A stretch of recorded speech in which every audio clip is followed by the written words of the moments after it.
I knew something was off the moment Russell walked in wearing a crushed velvet blazer and shoes that looked like he stole them off a magician's corpse. His handshake was damp. His smile was condescending. And his first sentence to me before even finding the bathroom was, "So what exactly do you do here?" 20 years in risk and controls, and I've seen plenty. Forged expense reports, shady vendor deals, even a guy who billed the company for a psychic reading. But Russell, he was different. Not because he was some criminal mastermind, oh no, that would have required planning. Russell was a storm of arrogance and tech bro buzzwords trapped in a man who thought spreadsheets were intimidating. When my old boss, Henry, retired, I braced for change. What I didn't expect was a man whose entire understanding of compliance could be printed on a cocktail napkin. By week 2, Russell had streamlined 3 internal policies, meaning he deleted them and called it innovation. And yet I stayed calm. I kept doing my job, I documented, I flagged what needed flagging. I sent my weekly compliance alerts and CC'd him as protocol dictated. That's when it happened. Tuesday morning, 10:13 a.m., mid-meeting with finance and procurement, Russell interrupts me mid-sentence, and says, "Sandra, stop CCing me on your paranoid reports." The room went silent. Our finance director literally coughed into her water. I just blinked. Paranoid? For flagging a vendor invoice that jumped $220K in a single quarter with no corresponding change in scope. For reminding folks that backdating approvals is technically illegal. But here's the thing about being called paranoid in corporate America. It usually means you're 5 minutes ahead of a scandal. And hey, before we go any deeper down this rabbit hole, quick pause if you're listening and find yourself yelling YES at your phone because you've had your own Russell, maybe take a second to hit the subscribe button. Toss us a like while you're at it. It seriously keeps our little storytelling operation from spiraling into the void like a doomed invoice audit. All right, back to the fun. I didn't respond to Russell in that meeting. Just took a sip of my cold coffee, smiled politely, jotted down his exact words in my notes. And then, I kept right on documenting. Over the next 2 weeks, Russell's disdain for oversight morphed from irritating to dangerous. He started fast-tracking vendor approvals without a second glance. He signed off on expense reports from departments he wasn't even managing. And when I flagged a retroactive contract approval, literally dated before the vendor had even been onboarded, he called it creative problem solving.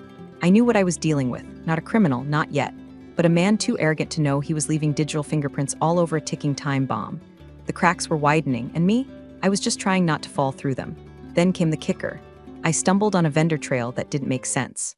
One number, just one, on a consolidated invoice was off by $37,502. I double-checked, then triple-checked. The supporting documentation, missing the approval chain, broken the timestamp, after hours logged under Russell's credentials. I asked him nicely via email for clarification. His response, "You're not here to dig, just report." It was like a switch flipped. See, I wasn't looking to burn him, not yet. But I also wasn't about to be collateral damage in his House of Cards version of leadership. So I did what any seasoned risk officer would do when the train starts speeding toward the edge. I quietly removed him from the CC line and forwarded my next report directly to corporate compliance. It started with a smirk. That stupid, performative, "I'm the smartest guy in the room" smirk Russell wore whenever he was about to bulldoze common sense with some tech bro fever dream masquerading as innovation.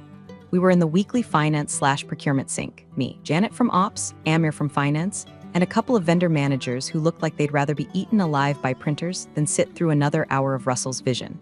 I had just wrapped up a slide summarizing a vendor anomaly. One of the smaller third-party firms had submitted a duplicate invoice for Q2.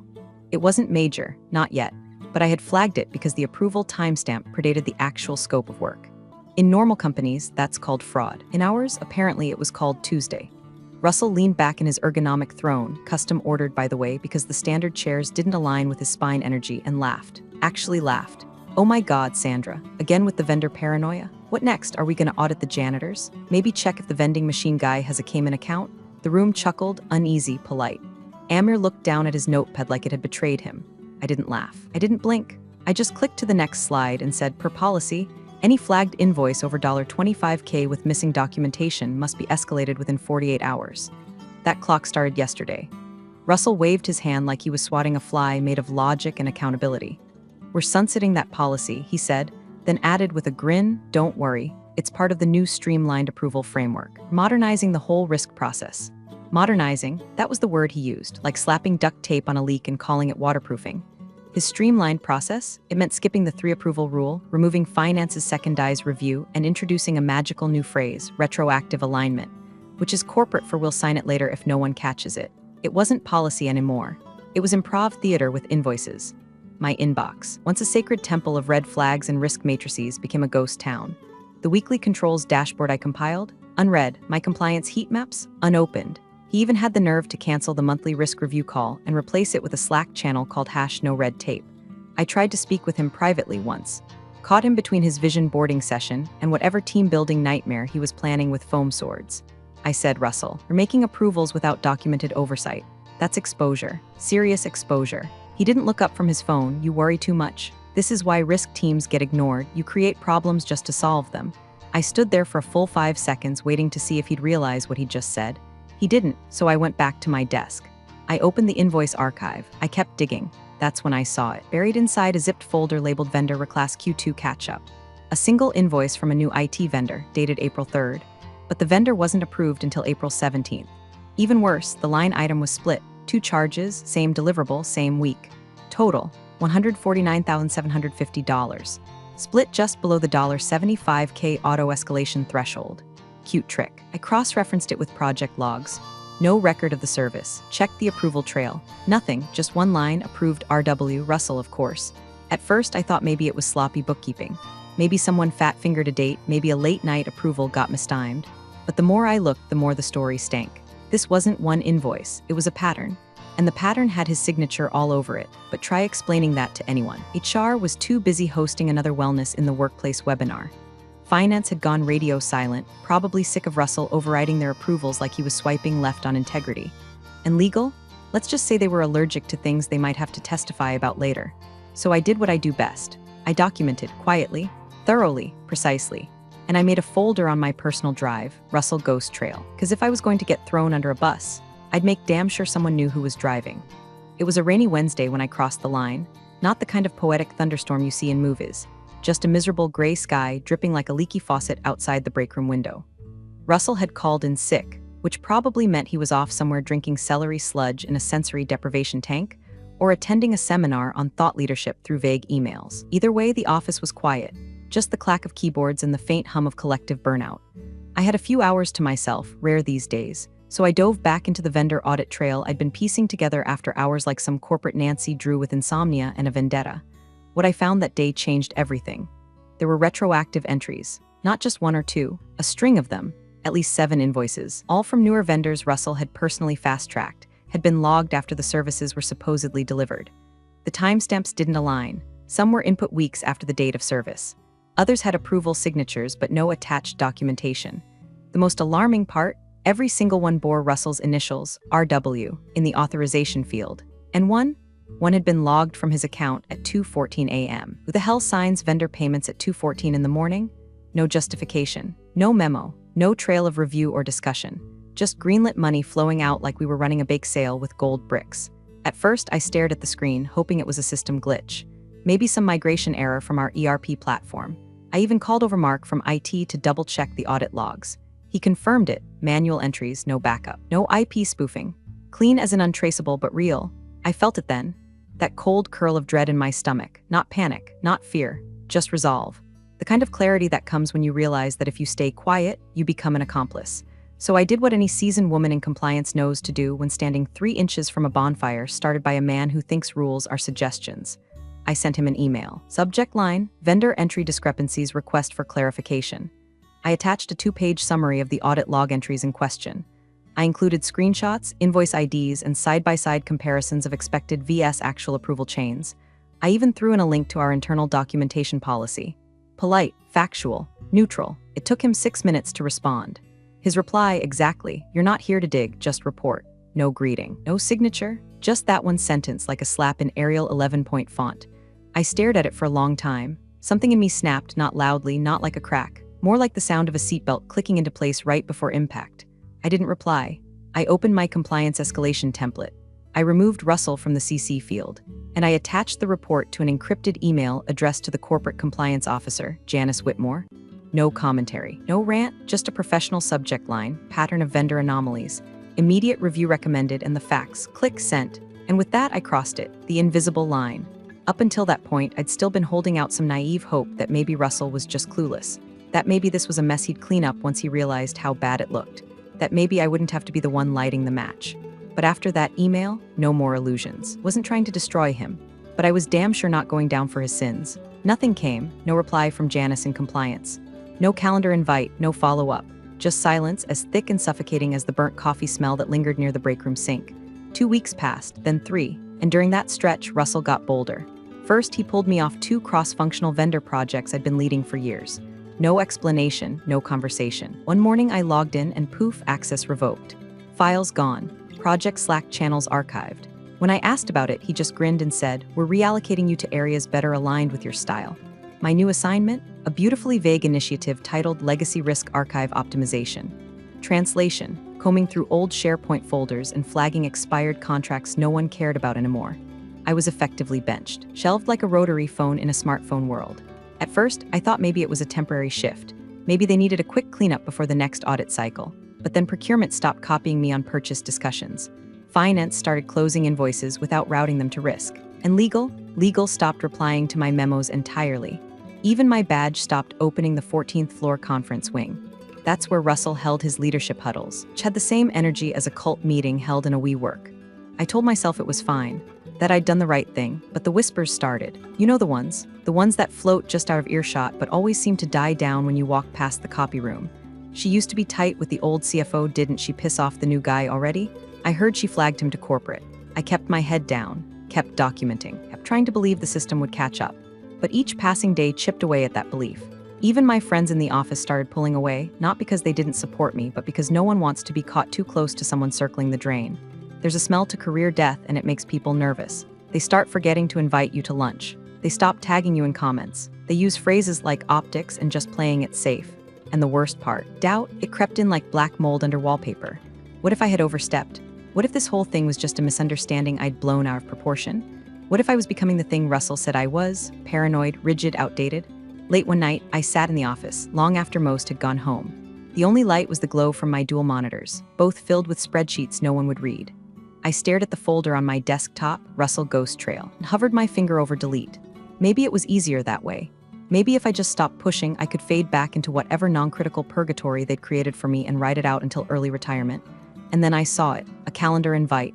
Subject, compliance pre-audit review, from Janice, set for next Tuesday. No other invitees, just me. My heart didn't race, it didn't skip, it just stopped. Then, calmly, it started again. I clicked accept. Whatever was coming, I was back on the field. And something told me the silence was finally breaking. Tuesday arrived like a funeral in business casual. The invite had been sitting on my calendar all weekend, a little gray box quietly blinking between lunch and learn, workplace positivity and vendor queue for forecast review. I didn't dare mention it to anyone, not that anyone would have cared. I'd been demoted to office wallpaper by then, seen, ignored, occasionally dusted off for DEI metrics. Compliance pre-audit review, no other details, no prep doc, just a Zoom link from Janice Whitmore and a polite note. Please be prepared to discuss your Q2 findings in confidence. I logged in 2 minutes early because habits die hard. Screen black, just the words, "Your host will let you in shortly." My fingers hovered over the trackpad. I felt like a soldier waiting for a landmine to confess its location. Then click, I was in. Janice looked exactly like I remembered her. Blunt bob, cat-eye glasses, blazer-like armor, but her expression was softer than I expected. Not warm, just measured, like a chess player halfway through the game and already 10 moves ahead. "Hi Sandra," she said, nodding once. "Thanks for joining." I gave the usual pleasantries, tried to keep my voice level. I hadn't spoken to anyone above my pay grade in weeks. I felt like I was using muscles that had started to atrophy. She didn't waste time. "I reviewed the documentation you submitted," she said, adjusting her glasses. "Let's just say, it was eye-opening." There it was. A heartbeat thumped behind my ear. She shared her screen. Spreadsheet, vendor log, my flagged entries highlighted in red. Then a new column, exposure level, and beside 3 of the entries, level 1 high risk. She scrolled down. More entries, more red. "We've identified patterns that require immediate escalation, and after reviewing the approval anomalies, we've decided to trigger a surprise audit this quarter." My mouth went dry. "This quarter? Next week," she said. "The team's already booked. We'll be on site Monday morning. Quiet rollout. No advance notice to operational leadership." I nodded slowly. My screen felt suddenly too bright. "My office chair too stiff. We'll need your continued discretion," she added. "And your support walking the auditors through your findings in context." Support, that's what they were calling it. "Of course," I said before I could think better of it. Janice leaned forward slightly, her voice lower. "You did the right thing, just so we're clear. This could have gone very differently if you hadn't flagged it when you did." I didn't feel relief, not exactly. More like the way your stomach flips when the roller coaster pauses at the top of the drop. You're not dying, but you're definitely not safe. She thanked me again, ended the call, and just like that, I was staring at my own reflection in a black Zoom box, blinking back at me like it knew what I'd done. I sat there for a long time. My email pinged, a new invite, compliance audit kickoff Monday, 8 a.m. That was 5 days away. 5 days to act like everything was normal while the bomb I helped build ticked louder by the hour. I closed my laptop, locked my screen, walked down to the vending machine. I didn't want chips. I just needed something, anything to do with my hands. Russell passed me on the way back up the hallway, holding one of those disgusting green smoothies and humming something that sounded like an elevator's death rattle. He didn't look at me, didn't nod, even pretend I existed. I looked at him like a man who'd already stepped into his grave but hadn't noticed the dirt yet. He thought the silence meant he'd won. He had no idea the countdown had already begun. They arrived 2 days early. No warning, no lead-in, no warm-up act. Just 6 people in dark blazers and neutral expressions, rolling their wheeled carry-ons like corporate assassins into the lobby at 7:12 a.m. Word spread like printer fire, quiet at first, then faster, louder. By 8 o'clock, the tension in the building was thick enough to staple. The receptionist whispered to someone in facilities. Facilities told the security desk. By the time Russell showed up at 8:37 with his usual smoothie and his usual self-importance, the entire 6th floor already knew something was happening, and that it wasn't good. I watched him from the stairwell as he walked through the doors, eyes flicking toward the glass conference room where 2 auditors were already unpacking binders like they were about to perform an autopsy. He paused for half a second, blinked, then forced a smile that didn't reach his eyes. Showtime. I stayed in my office. No one told me to, but I knew better. My name was on the reports. My fingerprints were on the grenade. I wasn't about to go waltzing into the blast radius until summoned. Still, I could feel the tremors. Every so often, someone from finance or legal would scurry past my office like a shadow. No small talk, no eye contact. Even the guy from IT, Mike, who usually stopped to make awkward jokes, just shuffled by with a laptop hugged to his chest like a shield. By 9:15, the boardroom blinds were pulled shut. That was when I really knew it was serious. They never pulled the blinds. Not unless there were tears, legal threats, or both. Then the emails started. Access requests, password resets, logs, archived folders. The auditors wanted everything: vendor master files, approval workflows, ERP exports, Russell's email trails from the last 12 months. I got copied on one of the requests by accident, or maybe not by accident. It was a request for the vendor onboarding dashboard I'd built before Russell sunsetted in favor of a Google Sheet with 0 version control and color-coded emojis. Subject line, Urgent Archived Controls Environment. The name at the bottom, Janice Whitmore. I could picture her perfectly standing just behind the auditors, arms crossed, watching Russell sweat through his blazer as he tried to turn a bonfire into a candlelight dinner.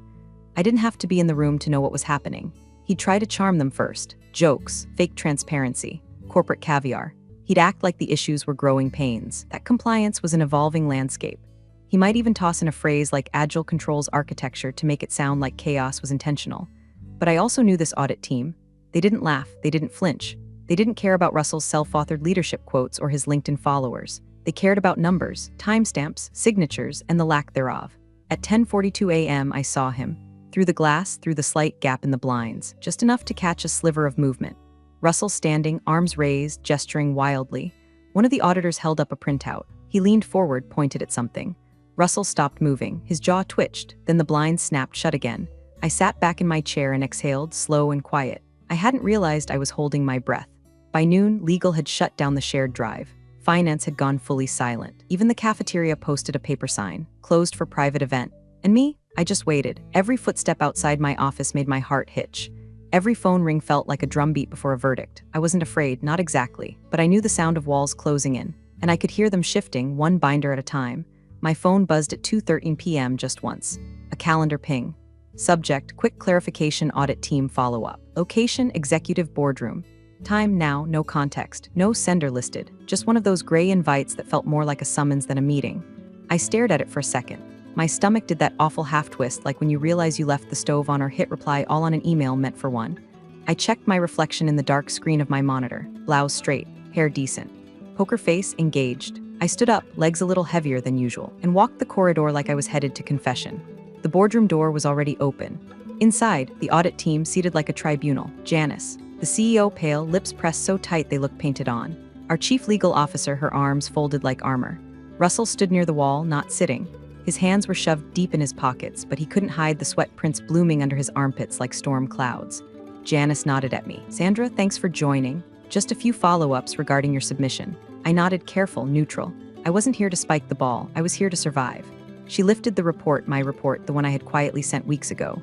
The header now had a bold red tag slapped across the top. Level 1 Escalation Financial Risk Exposure, ESD. $40 million, she set it gently on the table like it was a loaded weapon. Sandra, you confirm that you authored this? She asked. Yes, I said, voice even. Submitted July 19 via encrypted internal escalation protocol. And that these entries reflect transactions bypassing standard vendor approval workflows? Yes. Can you confirm the authorization signatures listed in column F? I nodded once. They match audit log metadata and platform credential usage. I verified them twice before submission. Janice looked at the CEO and passed him the document. He flipped a few pages, skimmed, stopped. His jaw worked back and forth like he was grinding sand between his teeth. Clause 7B, he read aloud. All third-party expenditures exceeding $25,000 must follow documented routing through risk and controls, with final sign-off by the director or acting leadership delegate. He looked up, at me first, then Russell. Signed off on half of these, he said slowly. Without routing, without review, without so much as a PDF attached.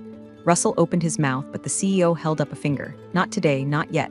These were filed after services were rendered. Some were split just under the auto-escalation limit, others logged in the middle of the night. Janice added, all of which match a pattern of deliberate override. There is no plausible administrative explanation. The room fell silent, thick with static and judgment. Then the CEO stood, tossed the report on the table with a dry slap, and turned full body toward Russell. His voice, when it came, wasn't a yell. It was worse, quiet and stunned, and laced with a fury so cold it could bend steel. What chaos did you just unleash? Russell's lips moved like they were trying to form words, but all that came out was air. Looked like a man trying to explain away a car crash while holding the steering wheel in his hands. Legal cleared her throat. We'll need to begin disclosures to our financial partners. Immediately, Janice added, and to regulatory before end-of-quarter reporting. Non-disclosure at this stage would trigger multiplier penalties. The CEO didn't look at anyone else. He just stared at Russell. Out, now. For a second, Russell didn't move. Then he turned, slow and stupid, and walked out the door like a man leaving his own execution. Not a single soul in the room looked after him. Janice finally exhaled. Sandra, we may need you to sit in on follow-ups as liaison. For continuity, I nodded. No one thanked me, no one smiled, but no one needed to. Because in that room, with that binder still warm from the CEO's hand, the truth was louder than any applause. He made one last, pathetic play. Happened barely 30 minutes after he was told to leave. I was back at my desk, staring blankly at a compliance workflow that now felt like the blueprint of a crime scene, when the internal chat notification popped up in the corner of my screen. Sandra, join us in Conference 3B. Russell's requested to provide context. My first thought was context for what? He already had the shovel, the grave, and his fingerprints all over the body. But I gathered my notebook, badge, and whatever was left of my patience and walked the short hall to the glass-walled fishbowl they called 3B. Inside, the CEO, Janice, legal, one of the lead auditors, and Russell, again standing, not seated, looking red-faced and jittery like a man who just tried to climb out of quicksand by tugging harder on his necktie. The second I stepped through the door, he started. This is a witch hunt, he snapped. Sandra's had this information for months. She buried it. If anything, she's the one who dropped the ball. She dug it up and didn't say anything until now. The CEO didn't move. Legal didn't blink, but Janice tilted her head, slow and surgical. She slid a document forward, a printed timeline. Each entry marked, alert filed, risk flag raised. Vendor escalation CC'd, the oldest one dated 6.5 months ago. Each one timestamped, verified, and every single one like clockwork, either responded to by someone else or completely ignored by Russell. The board's lawyer, who hadn't said a word all meeting, finally did. She didn't look at Russell when she spoke, she looked at the document. They were flagged, she said flatly. You ignored them. Silence fell so hard it rang in my ears. Russell opened his mouth again, but nothing came out. His tongue pressed against the roof of his mouth like it could stop the flood from breaching the dam. It didn't. The CEO stood. And even look at him. HR is waiting outside. And just like that, it was over. He left with nothing, no speech, no exit parade, no backup plan. Just the sound of his shoes squeaking against the tile as the HR rep with the sympathetic expression escorted him down the hallway like a diffused bomb. The door clicked shut behind him. The air in the room didn't lighten. It thickened. Janice turned to me. We'll need you to remain, at least temporarily. Walk the remediation team through what's been compromised. Of course, I said. It came out calm. Almost too calm, and Sandra, legal, added, we'll be drafting our self-reporting disclosure this afternoon. If you have any documentation that hasn't been submitted yet, now's the time. I nodded. It's already in the folder, titled Ghost Trail. The room was quiet again, this time with a different kind of silence.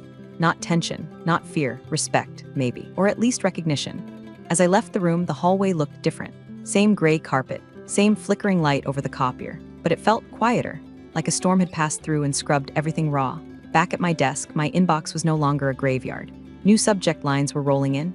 Vendor audit request, urgent controls, restoration plan, immediate assistance, needed compliance lead.